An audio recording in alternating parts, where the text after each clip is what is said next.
예, 오늘 함께 보실 하나님 말씀 사도행전 4장 1절부터 12절까지 말씀입니다. 신약성경 192페이지 사도행전 4장 1절부터 12절까지 말씀입니다. 신약성경 192페이지 사도행전 4장 1절부터 12절까지 말씀 다 찾으신 줄 알고 제가 봉독하도록 하겠습니다. 사도들이 백성에게 말할 때 제사장들과 성전 맡은 자와 사두개인들이 이르러 예수 안에 죽은 자의 부활이 있다고 백성을 가르치고 전함을 싫어하여 그들을 잡음에 날이 이미 저물었으므로 이튿날까지 가두었으나 말씀을 들은 사람 중에 믿는 자가 많으니 남자의 수가 약 5천이나 되었더라. 이튿날 관리들과 장로들과 서기관들이 예루살렘에 모였는데 대제사장 안나스와 가야바와 요한과 알렉산더와 및 대제사장의 문중이 다 참여하여 사도들을 가운데 세우고 묻되 너희가 무슨 권세와 누구의 이름으로 이 일을 행하였느냐. 이에 베드로가 성령이 충만하여 이르되 백성의 관리들과 장로들아 만일 병자에게 행한 착한 일에 대하여 이 사람이 어떻게 구원을 받았느냐고 오늘 우리에게 질문한다면 너희와 모든 이스라엘 백성들은 알라. 너희가 십자가에 못 박고 하나님이 죽은 자 가운데서 살리신 나사렛 예수 그리스도의 이름으로 이 사람이 건강하게 되어 너희 앞에 섰느니라. 이 예수는 너희 건축자들의 버린 돌로서 진모퉁이의 머릿돌이 되었느니라. 다른 이로서는 구원을 받을 수 없나니 저나 사람 중에 구원을 받을 만한 다른 이름을 우리에게 주신 일이 없음이라 하였더라. 아멘.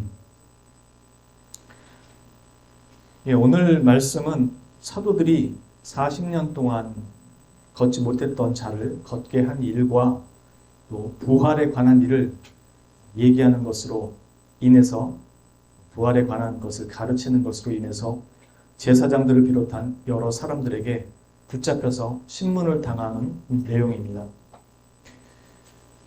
사도들이 솔로몬 행각에서 복음을 설교한 후에 붙잡히게 됩니다. 그들을 붙잡은 사람들은 제사장들과 성전 맡은 자와 사두개인들이었다고 합니다. 그러나 실상 모두 한 부류입니다. 제사장들도 사두개파에서 나오는 사람들이고 성전 맡은 자도 사두개파 출신입니다. 대제사장이 종교적으로 그리고 사회적으로도 이스라엘의 서열 1위라면 성전 맡은 자는 2위에 해당합니다. 성전 경비를 맡고 있기 때문에 로마와도 정치적으로 깊은 관계를 맺고 있는 직책입니다. 사실 사두개파 전체가 정치적으로 매우 로마와 친밀한 관계를 맺은 정치적 집단입니다. 사두개파가 득세하게 된 것도 사실 정치적인 것과 깊은 연관이 있기 때문에 그렇습니다. 이 사두개파는 바리새파와는 조금 다른 성향을 가지고 있었는데요. 대표적인 면이 부활, 즉 죽은 자의 부활을 믿지 않는다는 것이었습니다. 또한 영원 불멸도 믿지 않았고 천사들에 대한 그 존재도 믿지 않았습니다. 그냥 죽으면 그것으로 끝이라고 보았습니다. 그리고 하나님의 작정이나 예정에 관한 것도 믿지 않았습니다. 심지어 메시아가 인격적인 존재로 오실 거라는 것도 부정했습니다. 그래서 이들은 2절에서 보는 것처럼 사도들이 예수 그리스도 안에 죽은 자의 부활이 있다는 것을 가르치는 것을 전함을 싫어했다라는 이유가 바로 이런 이유 때문에 그러했던 것입니다. 사실 2절의 의미는 예수 그리스도께서 먼저 부활하셨다라는 얘기고, 즉 예수 안에 죽은 자의 부활이 있다 이 말은 예수 그리스도께서 먼저 부활하심으로 말미암아 죽은 자의 부활에 대해서 사도들이 얘기할 수 있었다라는 것입니다. 예수 그리스도의 첫 열매 되심에 대해서요. 그렇게 부활을 전하는 사도들을 붙잡습니다. 그 이유는 간단합니다. 그들이 십자가에 못 박아 죽인 예수가 살아났다고 하니까 그냥 둘 수가 없는 거죠. 자신들이 대제사장이었고 성전 맡은 자였고 중책들을 담당하고 있었을 때 그들이 예수님을 십자가에 못 박아 죽였잖아요. 그런데 그분이 살아났다고 하니까 그걸 그냥 둘 수가 없던 거죠. 그러나 이미 3만여 명 정도가 살고 있는 예루살렘에 믿는 자, 남자만 5천 명이 넘었다고 했으니까 엄청난 사람들이 믿게 된 거죠. 그러니 이 사람들에게 심각한 문제가 지금 생긴 거죠. 그리고 밤새 그들을 가두어서 다음날 신문합니다. 해 떨어지면 신문을 할 수가 없었기 때문에 그렇습니다. 이튿날 모인 자리에는 이들만 있었던 게 아니라 바리새파 소속의 장로들과 서기관들도 모였다고 합니다. 이들은 부활을 믿는 사람들입니다. 그럼에도 불구하고 사도들을 정죄하는 자리에 같이 합니다. 그 이유는 자신들의 손으로 이들도 예수 그리스도를 십자가 못 박아 죽이는데 동참했던 자들이기 때문에 예수 그리스도가 살아났다라는 것은 자신들의 죄를 인정해야 하는 것과 똑같기 때문이죠. 그들의 그 거룩과 의는 예수 그리스도로 말미암아 얻는 것이 아니라 자신들의 경건과 노력, 율법을 지킴으로 말미암아 얻는다고 생각했던 사람들이었습니다. 그리고 자신들은 그것을 지키고 있다고 생각했던 사람들이었고, 그런데 예수님께서 그들에 대해서 신랄하게 비판하셨죠. 그런 사람들이 다 모여서 지금 예수 사도들을 지금 정죄하려고 합니다.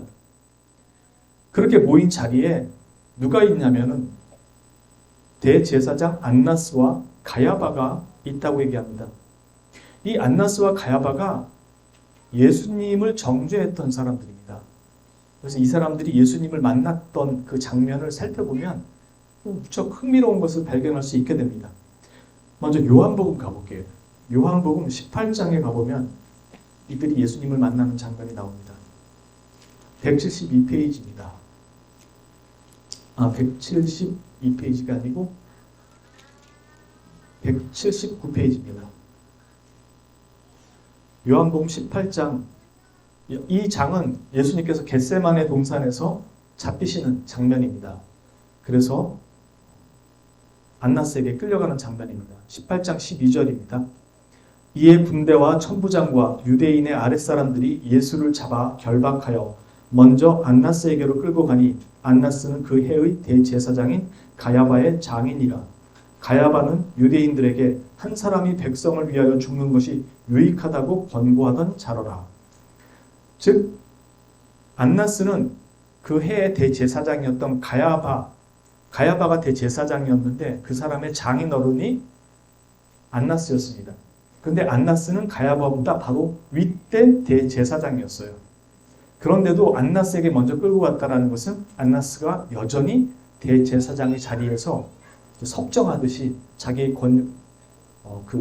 권세를 여전히 떨치고 있다는 소리죠.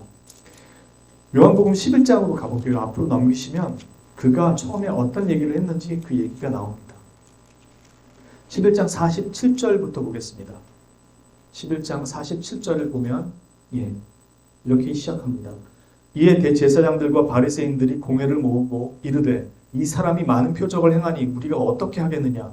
만일 그를 이대로 두면 모든 사람이 그를 믿을 것이요 그리고 로마인들이 와서 우리 땅과 민족을 빼앗아 가리라 하니 그 중에 한 사람 그 해의 대제사장인 가야바가 그들에게 말하되 너희가 아무것도 알지 못하는도다. 한 사람이 백성을 위하여 죽어서 온 민족이 망하지 않게 되는 것이 너희에게 유익한 줄을 생각하지 아니하는도다 하였으니 이 말은 스스로 함이 아니요 그 해의 대제사장이므로 예수께서 그 민족을 위하시고 또 그 민족만 위할 뿐 아니라 흩어진 하나님의 자녀를 모아 하나가 되게 하기 위하여 죽으실 것을 미리 말함이로라. 이날부터 그들이 예수를 죽이려고 모의하니라. 즉 안나스의 사위였던 가야바가 우리 민족을 살리는 게 낫지 어떻게 멸망의 자리로 놔두겠느냐. 저 예수 한 사람 죽이면 다 끝난다. 그런데 예수를 저대로 놔두면 우리가 로마의 속국인데 지금 식민지고 있는데 예수 때문에 로마가 우리를 완전히 짓밟을 수도 있다. 그러니 예수를 제거하는 것이 우리를 위해서 훨씬 더 낫다라는 이야기를 한 것입니다. 가야바가 이 예수님을 만났을 때 예수님과 나누는 대화 내용 중에 마태복음 26장에 가면 그 내용이 자세히 나옵니다. 신약성경 46페이지, 47페이지 정도 됩니다. 마태복음 26장 57절부터 보겠습니다. 마태복음 26장 57절부터 보겠습니다. 예수를 잡은 자들이 그를 끌고 대제사장 가야바에게로 가니 거기 서기관과 장로들이 모여 있더라. 베드로가 멀찍이 예수를 따라 대제사장의 집들에까지 가서 그 결말을 보려고 안에 들어가 하인들과 함께 앉아 있더라. 대제사장들과 온 공회가 예수를 죽이려고 그를 칠 증거를 찾으매 이 공회는 사두개파들이 대부분이었습니다. 대제사장들과 온 공회가 예수를 죽이려고 그를 칠 거짓 증거를 찾으매 거짓 증인이 많이 왔으나 얻지 못하더니 후에 두 사람이 와서 이르되 이 사람의 말이 내가 하나님의 성전을 헐고 사흘 동안에 지을 수 있다 하더라 하니 대제사장이 일어서서 예수께 묻되 아무 대답도 없느냐 이 사람들이 너를 치는 증거가 어떠하냐 하되 예수께서 침묵하시거늘 대제사장이 이르되 내가 너로 살아계신 하나님께 맹세하게 하노니 네가 하나님의 아들 그리스도인지 우리에게 말하라. 예수께서 이르시되 네가 말하였느니라. 그러나 내가 너희에게 이르노니 이후에 인자가 권능의 우편에 앉아 있는 것과 하늘 구름을 타고 오는 것을 너희가 보리라 하시니 이에 대제사장이 자기 옷을 찢으며 이르되 그가 신성 모독하는 말을 하였으니 어찌 더 증인을 요구하리요. 보라 너희가 지금 이 신성 모독하는 말을 들었도다. 너희 생각은 어떠하냐. 대답하여 이르되 그는 사형에 해당하니라 하고 이에 예수의 얼굴에 침 뱉으며 주먹으로 치고 어떤 사람은 손바닥으로 때리며 이르되 그리스도야 우리에게 선지자 노릇을 하라. 너를 친 자가 누구냐 하더라. 지금 여기 보시는 모습들이 대제사장들과 서기관과 장로들과 사두개파가 모여서 예수님을 정죄하려고 모여서 얘기하고 신문하는 내용입니다. 네가 하나님의 아들이냐? 라고 묻죠. 그러면서 신성모독이라고 얘기합니다. 그리스도의 제자로 산다는 것은 이 핍박받는 이 과정은 필연적이라는 것을 말해줍니다. 왜냐하면 세상이 주님을 거부했기 때문에 우리도 거부당한다는 것입니다. 주님은 거부하면서도 우리를 받아들인다는 것 자체가 말이 되지 않습니다. 종이 주인보다 어찌 더 크겠습니까? 주인이 박해를 받았는데 종이 어떻게 박해를 안 받겠습니까? 교회가 세상에서 비난을 받고 조롱과 멸시를 받는 것은 지극히 당연한 일입니다. 그건 이상한 일이 아닙니다. 다만 비상식적인 일들로 인해서 비난과 조롱을 당한다면 그것은 지극히 교회가 교회답지 못한 일을 행하고 있기 때문에 그런 거죠. 그럼에도 교회는 지극히 정상적인 신앙을 지켜가더라도 세상에서는 비난과 조소를 피할 수 없습니다. 왜냐하면 우리는 예수 그리스도를 전파하는 자들이기 때문에 그렇습니다. 우리는 그 주인보다 크지 못한 종들이기 때문에 지극히 당연하게도 세상에서 비웃음거리로 살아가게 됩니다. 그러나 내가 그리스도를 증언하는 일로 말미암아 조롱을 받고 있지 않다면 그것이 오히려 이상한 일입니다. 우리의 착한 행실로 인하여 때로는 칭찬받을 수 있습니다. 사람들은 어떤 착한 행실에 대해서 비그리스도인이라도 칭찬하고 당연하게 선한 행실로 인정하니까요. 즉 비그리스도인이 그리스도인의 착한 행실을 보고 비난하지는 않습니다. 로마서 14장 18절 말씀에서도 이로써 그리스도를 섬기는 자는 하나님을 기쁘시게 하며 사람에게도 칭찬을 받느니라고 분명히 말합니다. 그의 선한 행실이 비난을 받지는 않으니까요. 그러나 오늘 말씀에서 보듯이 40년을 앉은 채로 걷지도 못하고 그렇게 지내야 했던 사람을 일으켜 세운 일이 그리스도로 말미암았다는 사실에서 정죄와 비난을 받는 상황에 놓이게 된다는 것입니다. 우리의 행위가 그리스도로 말미암았다는 사실이 오히려 비난의 대상으로 전락할 수 있다는 것을 이상히 여기지 말라는 것입니다. 앉은 자를 일으켜 세운 건 선행이지만 그것이 그리스도로 말미암은 일이었다라는 점에서 비난을 받을 수 있다는 것입니다. 우리의 일상에서요. 그건 세상이 그리스도를 대적하고 있기 때문에 생기는 당연한 일이라는 것입니다. 오늘 유대 종교 지도자라고 하는 이 사두개파 사람들과 바리새파 사람들 모두가 유대교가 여호와 하나님을 믿는 종교잖아요. 이런 사람들 모두가 예수 그리스도를 증언하는 이 사도들을 대적하고 있습니다. 바꿔 말해서 요한복음의 말씀처럼 저들이 너희를 핍박하고 죽음의 자리로 내모는 것은 아버지와 나를 알지 못함이기 때문이라고 말합니다. 하물며 그리스도의 종인 우리들은 두말할 것도 없이 핍박을 받겠죠.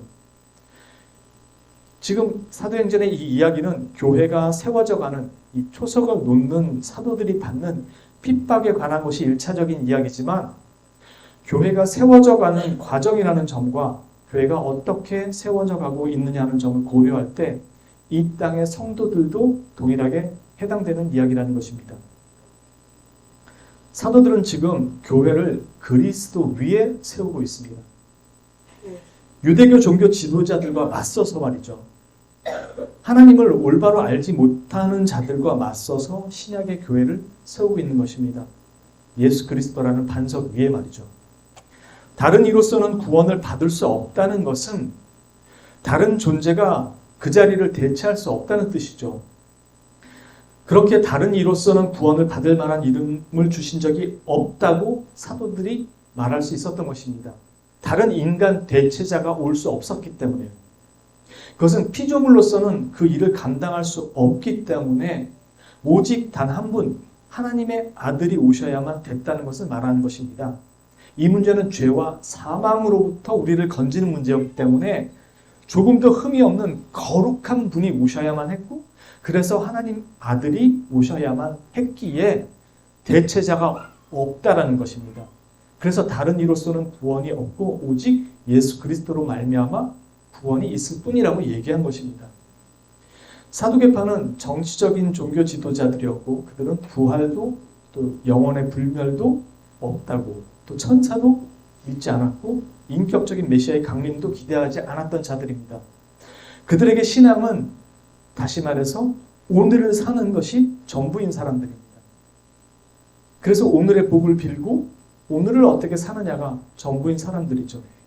이 사람들을 보면 마치 오늘날 진보적인 어떤 사람들의 모습과 유사합니다.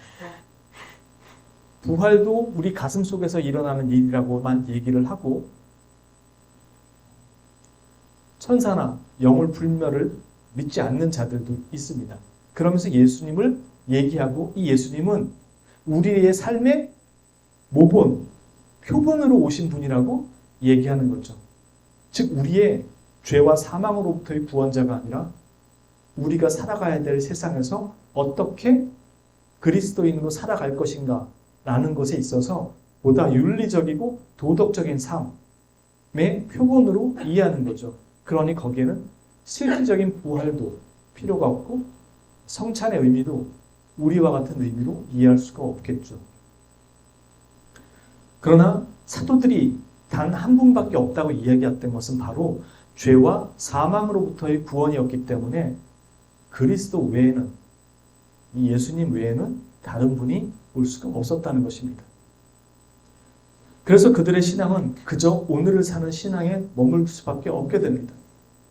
가야바가 말한 것처럼 한 사람이 온 민족을 대신해서 죽는 것이 훨씬 낫지 않겠느냐는 즉 매우 정치적인 생각과 판단으로 오늘을 어떻게 복스럽게 살아가느냐가 신앙의 전부인 사람들입니다. 이건 바꿔 말하면 실제로는 신앙이 없다는 것입니다. 예수님 말씀하신 것처럼 너희를 핍박하는 그들은 나와 아버지를 알지 못하기 때문이라. 그들이 나를 알았더라면 아버지도 알았으리라 라고 얘기하시죠. 실제로 그들이 신앙이 없었음을 얘기해 주는 것이죠. 거기에 대해서 사도들은 오직 구원자는 단 한 분 유일하신 구주, 구속주 예수 그리스도밖에 없다고 선포합니다. 즉 이것은 이 세상에서 먹고 살아가는 복락의 문제가 아니라 죄와 사망에 관한 문제이기 때문에 그렇다는 것입니다. 그래서 죄와 사망의 문제가 복음 전파에 반드시 따라오게 되는 것입니다. 그래서 그 앞에 우리가 여태까지 보았던 내용 중에서 그 앞에 3장 18절의 말씀에 나오는 대로 너희가 회개하고 돌이켜 너희 죄 없이함을 받으라 라고 사도들이 선포합니다. 그리고 26절에서도 하나님이 그 종을 세워 복 주시려고 너희에게 먼저 보내사 너희로 하여금 돌이켜 각각 그 악함을 버리게 하였느니라 라고 회개하라고 말하고 있습니다. 교회는 그리스도를 머리로 하여 그의 몸이 된 곳입니다. 거룩하신 하나님의 아들에게 교회가 더해지는 것입니다. 죄인은 결코 거룩한 주님의 나라에 편입될 수 없습니다. 죄사함 없이는 그 나라의 백성이 될 수 없습니다. 그래서 우리의 구속주는 이 문제를 해결하신 분이어야만 하고, 이 문제가 해결되어야만 우리는 하나님과 화목하게 되어서 은혜와 자비와 풍요를 구하고 찾고 얻을 수 있게 되는 것입니다. 그리스도의 대속 사역 위에 이것들이 주어지는 것이지, 우리의 믿음을 조건으로 하시거나 의로, 믿음을 그 의로 보시고 이것을 주신 것이 아닙니다.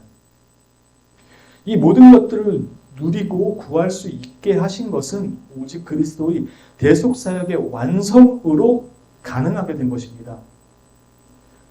우리의 믿음이 이것을 가능하게 만든 것이 아닙니다.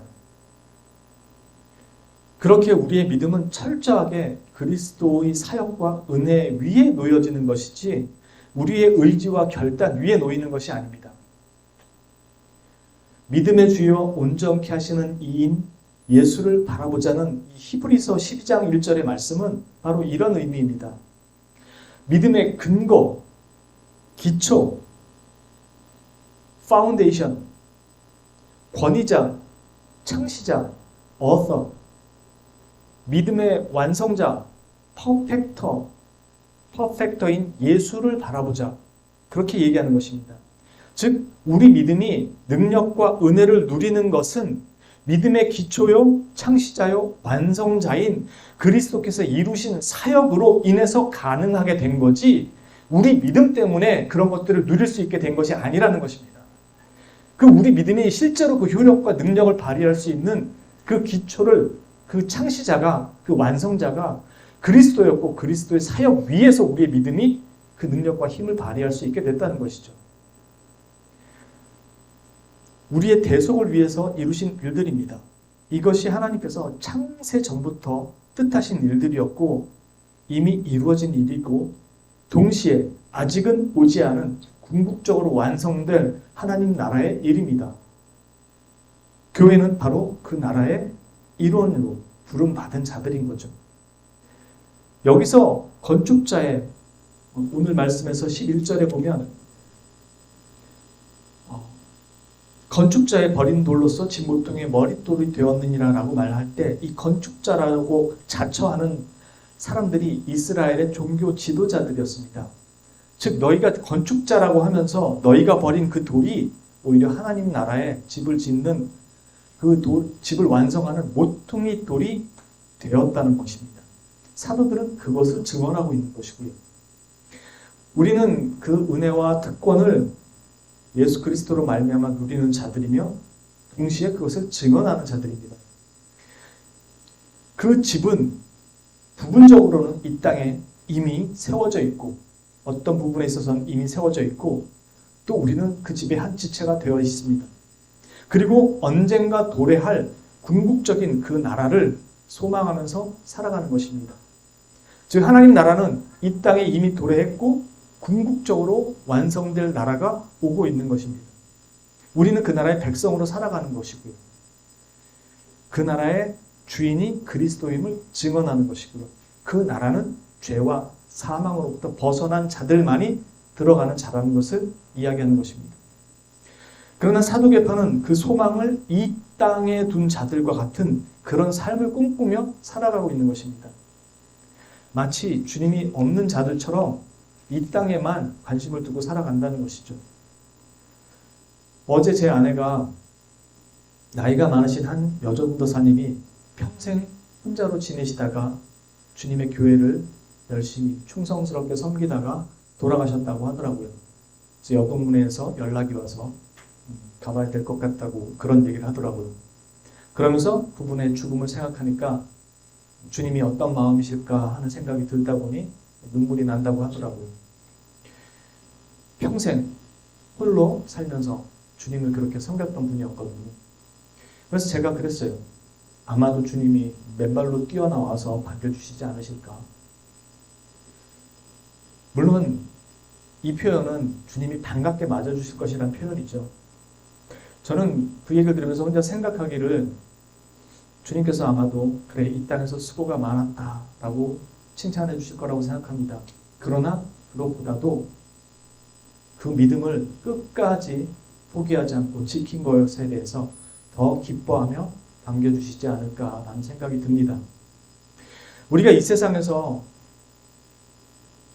살아갈 때 부활에 대한 소망이 없다면 정말로 이 세상 살아가는 것이 전부입니다. 그래서 하나님께 복을 받아 누린다라는 것이 이 세상의 삶으로 다 끝납니다.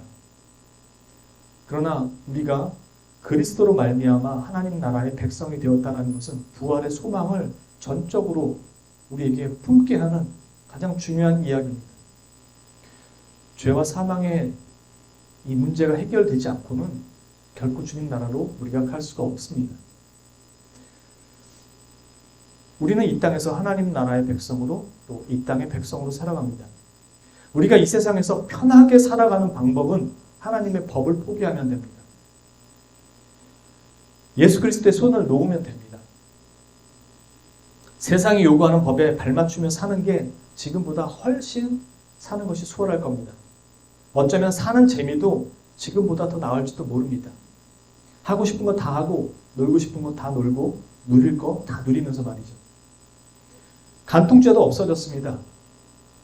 하물며 처녀 총각들이 자기 몸 자기 마음대로 쓴다는데 누가 뭐라고 하는 세상입니까? 한 살이라도 젊고 싱싱할 때 굴리고 놀고 먹는 거죠. 그마저도 늙으면 못 굴립니다. 반기는 사람도 없어요. 늙었다고. 누릴 수 있을 때 누리면 돼요. 그런데 그렇게 하지를 못합니다. 눈치 보여서 그러는 건가요? 아니요. 거기가 내가 있어야 할 자리가 아니라는 것을 잘 알기 때문에 그렇습니다. 내 겉사람으로는 때로는 거기를 향하는 갈망이 있을지라도 내 속사람으로는 결코 그것을 원하지 않기 때문에 그렇습니다. 이제는 죄와 사망에서 벗어난 거룩한 하나님의 백성이 되었다는 것이 나를 그 자리가 아니라 하나님의 법에 굴복하도록 인도하기 때문입니다. 내가 어떤 죽음을 맞이할지를 우리 스스로가 결정하는 것입니다. 그러나 그 결정을 지킬 능력도 의지도 약하기 때문에 주님의 은혜를 구하고 기도하며 간구하는 거죠. 우리 속사람은 항상 주님을 향하고 있기 때문에 그렇습니다. 이것을 가능하게 하는 것은 오직 성자 하나님, 예수 그리스도 외에는 없다는 것을 사도들이 그리고 더불어 우리에게도 증언하게 하시는 것입니다. 이것이 기독교입니다. 우리는 앞에서 사도들이 바리새인과 서기관들과 사두개파에게 둘러싸여 신문당하던 장면을 보았을 것입니다. 이 장면은 예수님께서 먼저 당하셨던 장면 그대로입니다. 그리고 예수님이 그 장면에서 신문당할 때 거기 누가 있냐면 베드로가 있습니다. 그리고 베드로가 예수님을 부인합니다. 그리고 지금 사도들이 잡혀서 그 자리에 섭니다. 그리고 베드로가 똑같은 신문을 받는 자리에서 이제는 그리스도가 하나님의 아들임을 담대하게 증언합니다. 저희는 똑같은 세상 속에 둘러싸여 똑같은 신문을 받게 됩니다.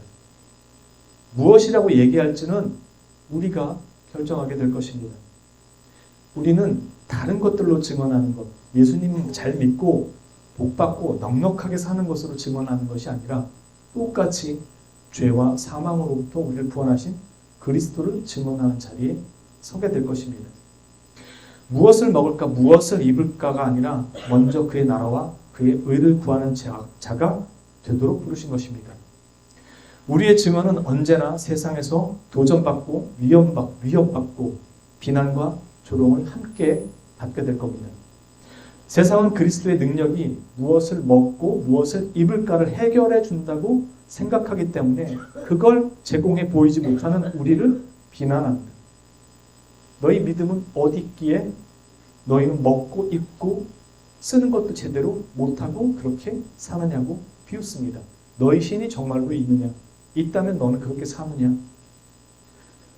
그러나 우리의 증언은 그분의 대속입니다. 사도들이 모세의 글과 선지자들의 글을 통한 그 증거 내용이 그리스도의 대속으로 인한 죄사함이라고 분명히 말합니다.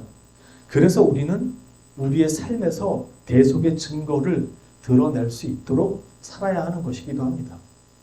거룩한 자의 모습으로 말이죠.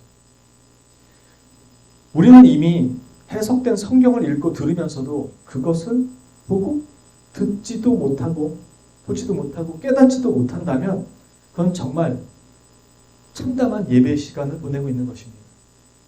이 사람들이, 이 사두개파나 바리새파들이 구약 성경을 다 보면서도 깨닫지를 못하고 있습니다.